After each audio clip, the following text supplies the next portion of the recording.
Hace algunos años estaba llevando un trabajo de final de bachillerato, precisamente, sobre una estructura de lenguaje que hay en el cerebro.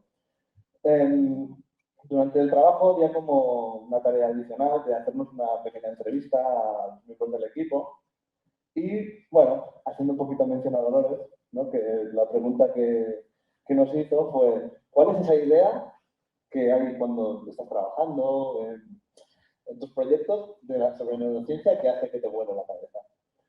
Esta vez no de forma literal, por eso.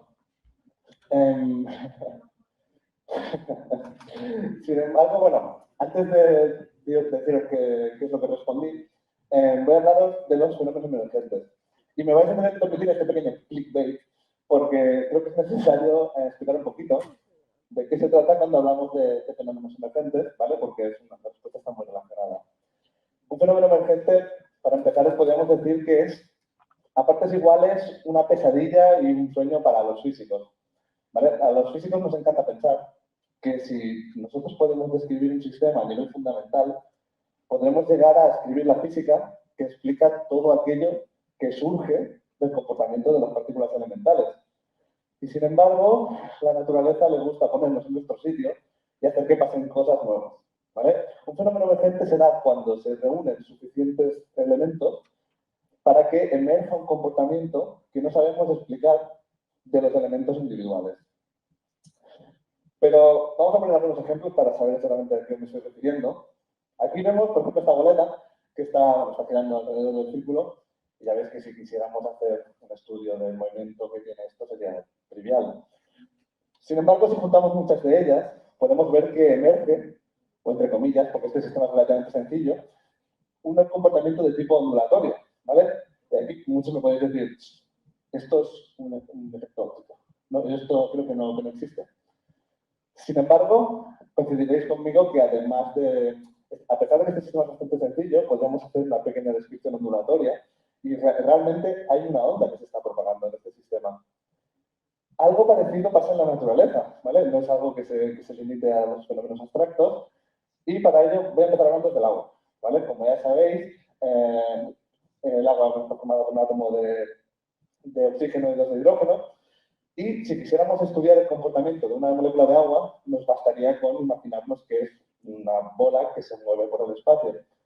Si reunimos muchas de ellas, pero sin pasarnos, pues lo mismo, tendríamos como un sistema que en física tampoco da mucho problema, ¿no? Que se podría estudiar con, por ejemplo, mecánica estadística. Sin embargo, empiezan a pasar algunas cosillas, ¿vale? La primera que pasa es que como el agua no tiene distribuido de forma totalmente homogénea las cargas, empiezan a interactuar entre ellas las moléculas y además a veces pasa que el agua, las moléculas no siempre están en forma de agua, hay veces que están separadas en un hidrógeno y en un hidróxido, ¿vale? Como particularidad, tenéis que tener en cuenta que este hidrógeno no tiene ni neutrón ni electrón, o sea, es un protón. Esto será relevante luego. Cuando vamos juntando más y más y más moléculas, finalmente empezamos a ver comportamientos que se nos escapan un poco y que empieza a tener dificultad explicarlo utilizando el movimiento lineal. Y si juntamos muchas moléculas, terminamos teniendo esto. Agua, ¿no? Es lo que todos conocemos. El agua tiene propiedades que emergen de este sistema, como por ejemplo la viscosidad, y que no sabemos explicar, al menos de forma trivial, utilizando una descripción por partículas. Pero pasa en muchos sistemas, ¿vale? Podríamos poner otros ejemplos, como si, por ejemplo, estamos estudiando la Tierra. Si se reúnen suficientes cuerpos de este tipo, pues tendríamos galaxias, y estas a su vez interactúan entre ellas, formando nuevos componentes que no son muy difíciles de prever, solo estudiando un elemento por separado.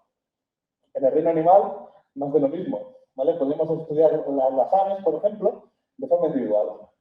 Podríamos echarnos una vida, viendo su comportamiento, viendo cómo cantan, de forma aislada, su anatomía, y sin embargo, si reunimos muchas de estas, de repente vienen las bandadas de aves.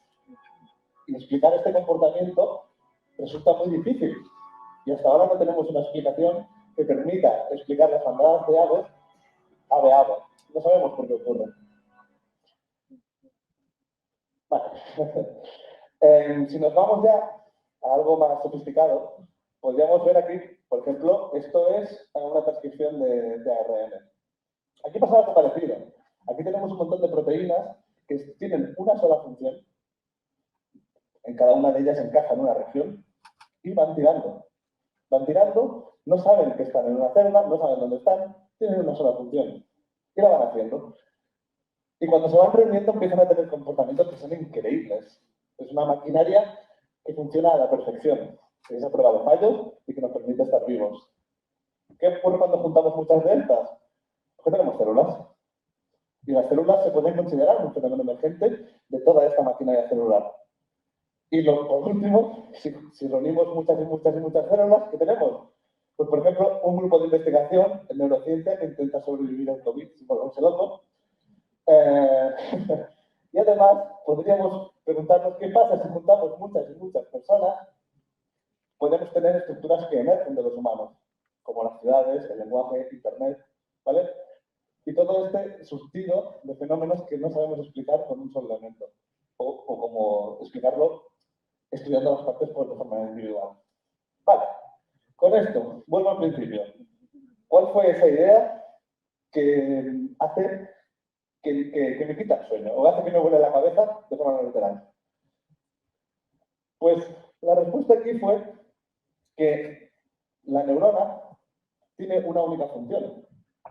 Las neuronas, como células, son la célula principal del sistema nervioso. Y nosotros decimos alegremente que las neuronas transportan señal y procesan. No todos damos por hecho que las neuronas procesan, pero las neuronas al final del día lo único que hacen es recibir una señal, emitirla. Ya está. Una sola neurona solo hace eso. ¿Vale? Si queremos hacerlo un poquito más en profundidad, tenemos una pequeña parte en la parte aquí izquierda, que es donde está el ADN. Estas partes reciben señal. Son señales químicas. No os imaginéis que las neuronas funcionan como una corriente eléctrica. Reciben iones y la neurona se va polarizando. Se va polarizando, se va polarizando y finalmente llega un momento en el que ya no puede volver atrás y empieza una cascada de eventos que hace que una señal, de nuevo, electroquímica, se vaya propagando por todo el axón. ¿Vale? El axón es la parte larga de la neurona, hasta que llega al final. Y cuando llega al final, ¿qué es lo que ocurre? Que eyecta un montón de neurotransmisor a la zona sináptica para que otras neuronas se polaricen. Pero pensando bien, una sola neurona, lo único que hace es eso. Todo lo demás ocurre de reunir muchas de estas neuronas. ¿Vale? Y vamos a ver un poquito de esto, vamos a ver qué podemos hacer con esto. Aquí tenemos un cerebro, ¿vale? Esto es una representación artística, ¿vale? Veo que es de Greg Tool, por si os interesa, tiene muchas representaciones de este tipo, que si bien no son realistas, o no del todo lo que podrían, ¿no? Sí que nos sirven para hacernos una idea de las estructuras que hay en el cerebro. Por un lado tendríamos estas capas más externas, que veis, que hay como muchas capitas de neuronas muy finas, ¿vale? Después hay una parte en el medio, que veis que es como que tiene, como si fuera pelo, ¿no? Esto es un conjunto de axones. Recordad que el axón es la parte larga de la neurona. Entonces, ¿qué es lo que tenemos aquí? Tenemos en la parte exterior, que es el córtex o la sustancia gris, bloques muy compactos de neuronas, ¿vale? Muchas neuronas. Algo parecido a lo que cuando hablábamos que con el agua, cuando juntas muchas moléculas pasan cosas, pues aquí tiene que haber muchas neuronas para que pasen cosas. Luego, en la parte central, tenemos la sustancia blanca. El color blanco se lo da un recubrimiento que habéis escuchado hablar de él, que es de mielina, ¿vale? Que lo tienen los axones que llevan la señal a puntos distales del cerebro. Esta mielina tiene un color muy característico que hace que esta región se conozca como sustancia blanca. Hay algunas estructuras por aquí al centro que también son de sustancia gris, pero no vamos a entrar en ello ahora. Pero es un dato que tenéis que considerar. Entonces, si como última instancia de una representación parecida a la que habéis visto, la sustancia gris es muy compacta, muy, muy, muy compacta. Y a día de hoy, si la queremos ver, nos es muy difícil porque es muy compacta, ¿vale? Es algo que no es nada fácil de ver. Pero esto os puede hacer una idea, ¿no? Yo me imagino que este corte de aquí deberá de hacer del orden de medio centímetro, pero que al final, imaginaos eso, una sustancia muy compacta y una estructura central por la que pasan los axones. Entonces, Volvamos al principio. Cuando os he explicado que cuando tenemos mucha agua, uno de los protones del agua puede liberarse. Esto lo podemos utilizar para obtener señal en el cerebro. ¿Por qué? Porque el cerebro está en agua, como, bueno, como todos nosotros, ¿no? Entonces, el hecho de que tengamos mucha agua hace que de forma normal tengamos protones libres del agua que están por nuestro cerebro y que se ven atrapados por la estructura del mismo, ¿no? Entonces, podemos hacer trucos. El primer truco es poner estos protones en un campo magnético, excitarlos y dejar que se relajen. De esta forma podemos obtener señales de los cerebros. Podemos obtener señales, esto se hace en una máquina de resonancia magnética que, bueno, nos permite obtener imágenes cerebrales, que ahora veremos, no os preocupéis, de forma inocua, sin emitir, bueno, sin radiación ionizante ni nada por el estilo. Es totalmente limpio. Otra cosa que podemos hacer es inferir un poquito la estructura de esa sustancia blanca. ¿Cómo?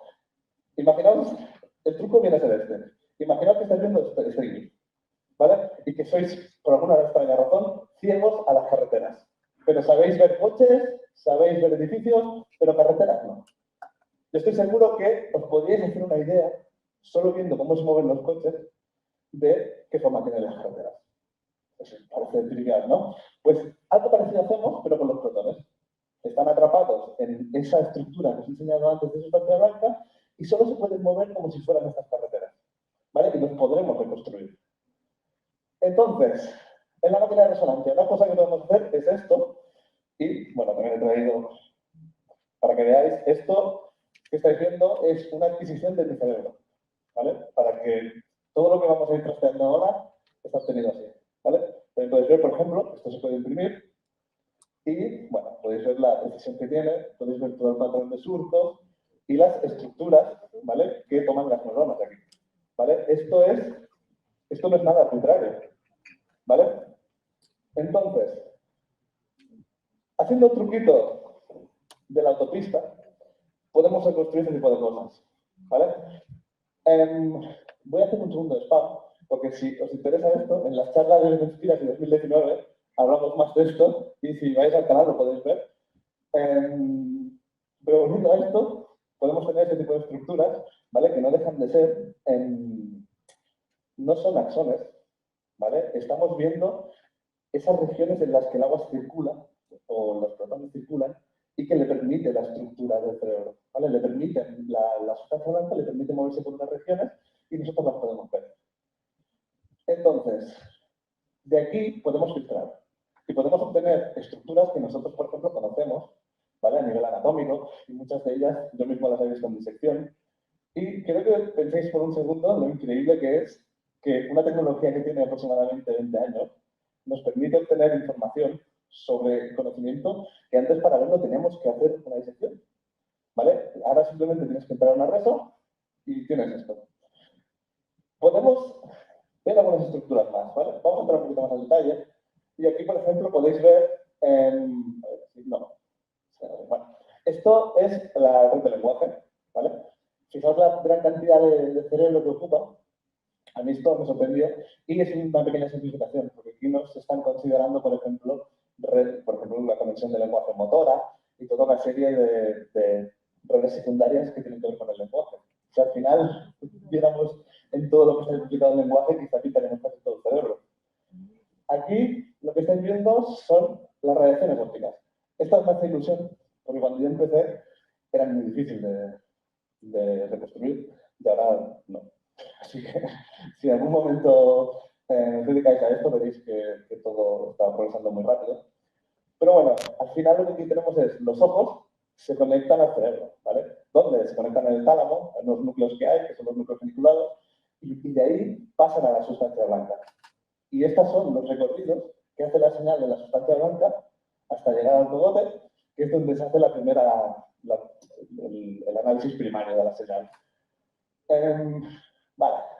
Esto de aquí, por ejemplo, es el tracto córtico-espinal, que es el que nos permite, entre otras cosas, movernos.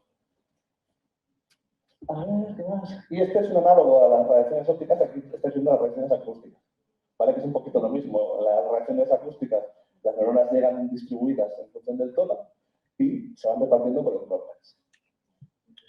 Entonces, otra cosa que podemos hacer es, olvidando todo esto, podemos decir, mira, yo el conocimiento de neurociencia que ha habido en los últimos 100 años, me da igual. Yo tengo esto. Entonces podemos subdividir el cerebro en partes iguales y ver cuántas conectan, cuántas conexiones hay entre regiones. Si hacemos eso, obtenemos esta red. ¿Vale? Y quiero que la miréis bien y que la próxima vez que leáis, por ejemplo, con internet, lo típico de el hemisferio izquierdo es el artístico y el derecho el matemático. Os acordéis de esto y digáis, no es tan fácil. ¿Vale? Al final todo está altamente conectado con todo y al final prácticamente todo se utiliza para casi todo. ¿Vale? Nada es tan sencillo aquí. Por último, quería explicaros otra cosa que hacemos, que aquí estaríamos viendo ya un grado de emergencia de un comportamiento que no podemos explicar de la estructura. ¿Vale? Hasta ahora estábamos viendo cómo están distribuidas las neuronas, ahora vamos a ver un poquito más. Otro truco que podemos hacer es mirar, por ejemplo, los niveles de oxígeno. ¿Vale? ¿Para qué nos sirve esto? Para, por ejemplo, cuando hacéis una tarea, utilizáis el cerebro, obviamente. Y esas regiones que utilizáis aumentan su consumo metabólico. Como aumentan su consumo metabólico, les tiene que llegar más sangre. Si les llega más sangre, aumenta el oxígeno que medimos. Entonces, si nosotros vamos midiendo las diferencias de oxigenación de cada región, podemos terminar detectando qué regiones estás utilizando para cada tarea. O sea, yo estoy seguro que estaréis hartos de ver este tipo de estudios de han detectado la región de no sé qué. Lo que hacen es poner a una persona en una reso, ponerle a hacer una tarea y ver lo que brilla. ¿Vale? Y de aquí podemos sacar otra lección, que es cuando leáis también que utilizamos el 10% del cerebro.